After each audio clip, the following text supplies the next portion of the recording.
Welcome, my dear students. And today I will focus on forts of India. Although this topic is interesting, but also very exhaustive also. But considering to your course regarding skill enhancement, हमने प्रयास किया कि हम forts of India के बारे में आपको एक कॉम्प्रिहेंसिव कंसाइज्ड वे में आपको बताएं, जिससे आपको मोटे तौर पे फोर्ट्स हैं क्या, बनते कैसे हैं और कितने प्रकार के होते हैं इत्यादि का ज्ञान आपको मिले. A fort is a place that's made strong and secure enough to be defended during a war. Fort एक ऐसा स्थान होता है जो बहुत ही सुरक्षित स्ट्रॉन्ग जगह होता है जो युद्ध काल में लोगों को बचा सके. The word fort originates from Latin word fortis, which means strong, mighty, or brave. Forts and its features is known for architecture, painting, language, and literature. Fort शब्द की उत्पत्ति लैटिन भाषा के फोर्टिस से हुआ, जिसका मतलब होता है स्ट्रॉन्ग, माइटी और साहसी. फोर्ट्स जो हैं युद्ध में डिफेंसिव का रोल प्ले करती है, डिफेंड करती है, बचाती है लोगों को. पर फोर्ट्स में जो कारीगरी है, आर्किटेक्चर है, पेंटिंग है, फोर्ट्स की अपनी भाषा है, ये सब के वजह से फोर्ट्स काफी प्रसिद्ध हुए हैं. Various forts were constructed in different styles. विभिन्न तरीके से फोर्ट्स का निर्माण हुआ है. The important feature of architecture was the use of arc, the dome and the minarets. विभिन्न जो आर्किटेक्चरल स्टाइल्स हैं उसमें आर्क आता है, डूम आता है और मिनरेट्स आते हैं. The structures were of two kinds. The first were forts, palaces and gateways, which were constructed for safety and protection. The second were temples, mosques and gardens. Forts की संरचना जो है वो दो प्रकार की है, टू काइंड्स है. पहले जो है फोर्ट्स, पैलेसेस एंड गेट्स, इनको बनाया गया है सेफ्टी और प्रोटेक्शन के लिए. और दूसरा जो स्ट्रक्चर है फोर्ट्स के अंदर होता है वो आपका है टेम्पल, मॉस्क्स और garden. The architecture of forts was an important aiding element to the culture of warfare prevalent in the country. किलों का जो आर्किटेक्चर है वह युद्ध का जो संस्कृति है उसी के आधार पर ही बना.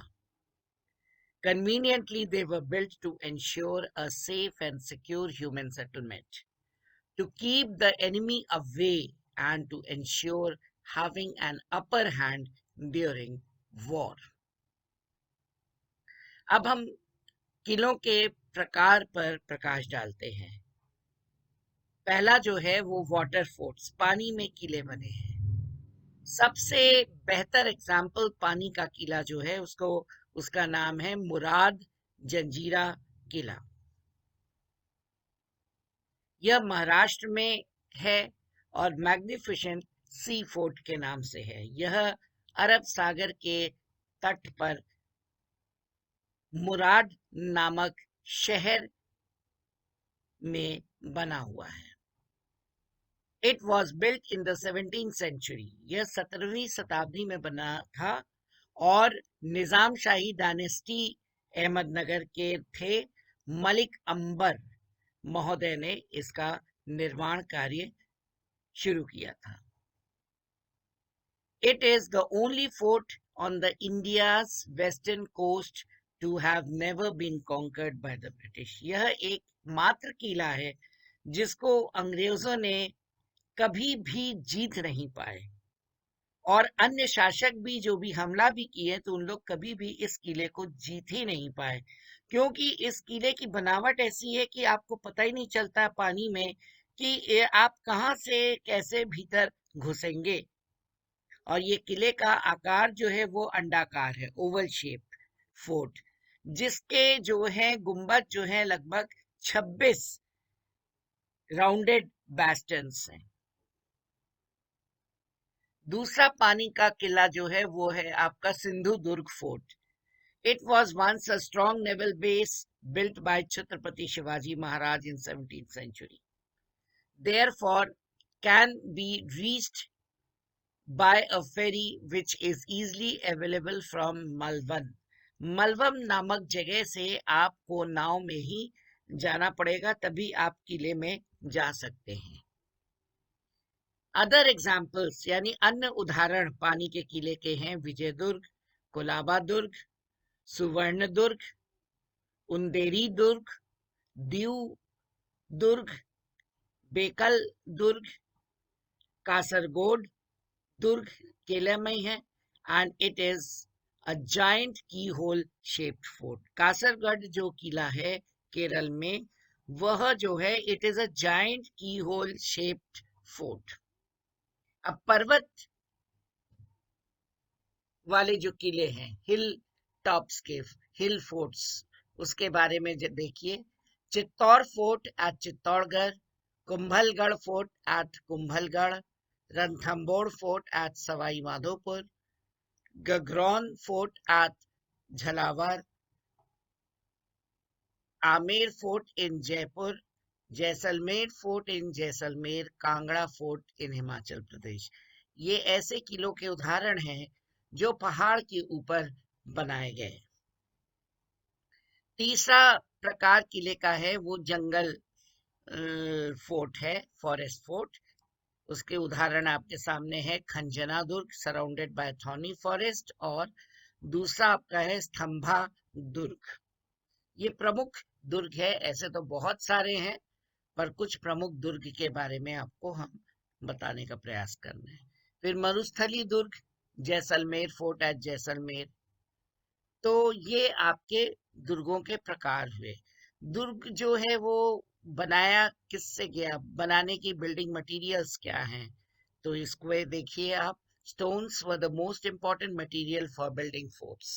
Lime mortar was used as a binding material. The height of the walls is 36-40 meter and width is 21 meter 25 meter. Gypsum was used for plastering. The massive doors had anti-elephant spikes. Next आपका है Red Fort. It was built as the palace fort of Shahjahanabad, the new capital of the fifth Mughal Empire of India, Shahjahan. It is known as the Red Fort because of the red sandstone fabric of its rampart walls. It was completed in 1648. Lal Qila जो है वह शाहजहां ने बनाया था, और यह लाल sandstone से बना था, और यह 1648 में बनकर तैयार हुआ। Within the fort are दीवाने खास, रंग महल, दीवाने आम। Agra Fort. Agra Fort was built by Akbar in 1565 on the banks of Yamuna. Later, it was completed by Shah Jahan. Diwan-e-Khas once housed Shah Jahan's legendary peacock throne and the diamond Kohinoor. किसी जमाने में दीवान खास में शाहजहां का जो सिंहासन था मोर वाला वह था, और उसके साथ कोहिनूर हीरा भी उसमें जड़ा हुआ था। अगले किले के बारे में हम बताते हैं। उस किला का नाम है Golconda fort. It is situated 11 kilometers from Hyderabad, which once served as the capital of ancient Golconda kingdom. It is the home of beautiful palaces and contains famous Fateh Rahben gun. यहाँ एक फेमस फतेह रेबेन तोप है जिसके लिए ये प्रसिद्ध है, वो अभी भी वहाँ है। Amber fort. Amber is about 11 kilometers from Jaipur and is a UNESCO World Heritage Site. It was the bastion of the Kachwahas of Amber. It was made of red sandstone and white marble in both Hindi and Mughal styles. यह लाल और सफेद संगमरमर से बना किला था। इसमें red sandstone का प्रयोग किया है और वाइट मार्बल का प्रयोग किया है, और इसकी जो शैली, उस शैली में मुगल शैली और हिंदू शैली दोनों की झलकियां आपको देखने को मिलती है। अगला किला हमारे सामने आता है वो है जैसलमेर फोर्ट। यह जो है थार डेजर्ट के सुनहरे बालुओं के बीच में है और इसकी क्राफ्टमैनशिप सराहनीय है, एस्थेटिक ब्यूटी सराहनीय है और one of the most renowned forts of the world. It was build by Raja Jaiswal in 1158। The fort is 250 feet tall and is protected by 30 feet long walls and constitutes 99 bastions. Kumbhalgarh Fort. It lies on the hilltop which is 1100 meters above sea level. It has 7 gates and a total 350 temples within it. Kumbhalgarh किला जो है वो पहाड़ के ऊपर है। जो पहाड़ है वो 1100 मीटर की ऊंचाई पर है और इस किले के चारों तरफ 7 दरवाजे हैं और कुल 350 मंदिर हैं। Mehrangarh Fort.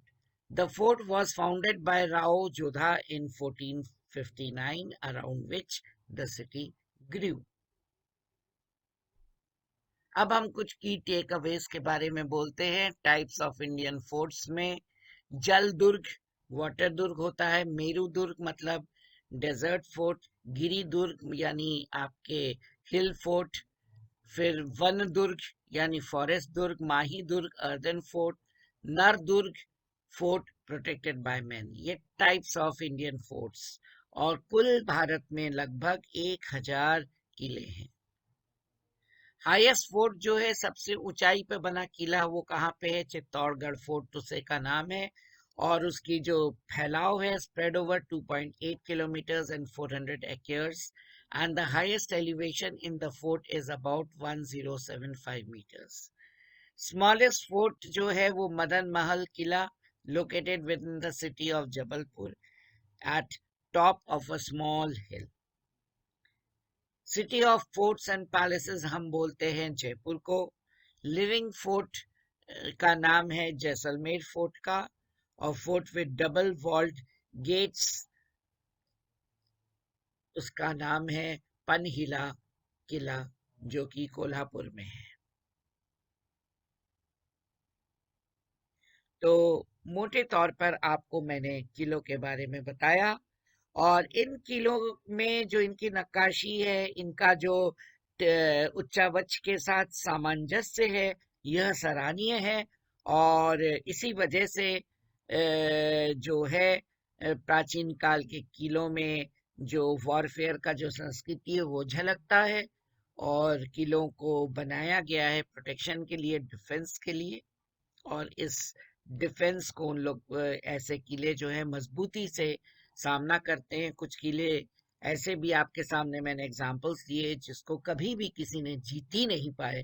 तो ये जो कलाकृति है और ये जानकारी है आपको मदद करेगी ट्रैवल एंड टूरिज्म में। कभी आप घूमने गए तो आप अगर माने किले के इलाके में गए, किले के बारे में आप देख रहे हैं, किले में एंट्री आपने मारी, तो आपको ये सारी बारीकियां से आप देखेंगे, किले के कलाकृतियों पे आप नोटिस करेंगे तो आपको अच्छा लगेगा और एज अ टूरिस्ट अच्छा लगेगा और कभी आप अगर टूरिस्ट गाइड बनते हैं या कोई पैकेज टूर में अपने साथियों को ले जाते हैं, तो ऐसे जगहों का आप जब भ्रमण करते हैं तो आप अच्छी तरीके से चीज़ों को समझेंगे।